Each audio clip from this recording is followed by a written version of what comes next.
శ్రీమాత్రే నమః. మాఘకృష్ణ చతుర్దశ్యాం పూజార్థం చ జగద్గురౌ దుర్లభం సర్వదేవానాం ఏకబిల్వం శివార్పణం అంటారు. అంటే మహాశివరాత్రి రోజున శివుణ్ణి పూజించేటటువంటి అవకాశం ఎంతో అద్భుతం, దుర్లభం అని దాని అర్థం.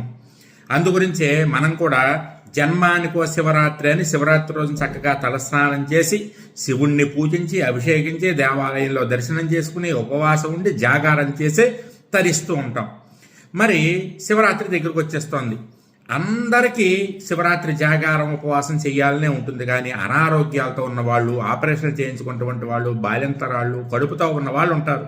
వాళ్ళకు కూడా శివరాత్రి చేయాలని ఉంటుంది, కానీ పాపం డాక్టర్ వద్దు పనికిరాదంటారు. అలాంటి వాళ్ళు ఏం చెయ్యాలి అంటే ముందుగా మీ ఆరోగ్యాన్ని చూసుకోవాలి. శివరాత్రి కంటే ముఖ్యం మన ఆరోగ్యం.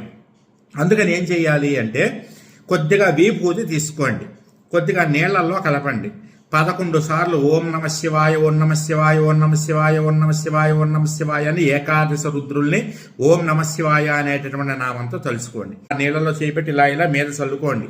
ఓం నమ శివాయ అని చెప్పుకుంటూ శిరస్సు మీద, ఒంటి మీద చల్లుకోండి. దాన్ని విభూతి స్నానము అని పిలుస్తారనమాట. మీరు స్నానం చేసేసినట్టే.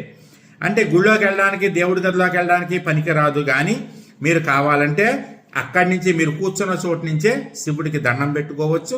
ఇక ఉపవాసం ఉండాల్సినటువంటి అవకాశం ఉంటే ఉండండి, లేకపోతే మాత్రం నమస్కారం చేసుకోండి. జాగారం చేసే అవకాశం ఉంటే చేయండి, లేకపోయినా కూడా పర్వాలేదు. అనారోగ్యంతో ఉన్నటువంటి వాళ్ళకి, పసిపిల్లలకి, వృద్ధులకి, ప్రత్యేకించి బాలింతరాలకి, గర్భిణీ స్త్రీలకి కూడా శాస్త్రంలో కొన్ని మినహాయింపులు ఇచ్చారు. కాబట్టి దానికి తగ్గట్టుగా మీరు చేసుకోండి. మీరు స్నానం చేయలేనటువంటి వాళ్ళు నేను చెప్పిన విధానంలో కాస్త విభూతి స్నానం చేయండి, సరిపోతుంది. అవకాశం ఉండి అన్ని బాగుండి కూడా బద్ధకంతో విభూతి స్నానం చేస్తే పనికిరాదు. అనారోగ్యంతో ఉన్నటువంటి వాళ్ళకి, అవకాశం లేని వాళ్ళకి మాత్రమే ఇప్పుడు నేను చెప్పేటటువంటిది. అయితే విభూతి స్నానం చేశాం కదా అని చెప్పేసి గుళ్ళోకి వెళ్ళిపోవడానికి పనికిరాదు. ఇంట్లోనే ఉండి అయ్యో మేము స్నానం చేయలేదే అనేటటువంటి భావన లేకుండా ఉండడం కోసం ఈ పరిహారాన్ని అందరూ కూడా పాటించచ్చమ్మా. జయం.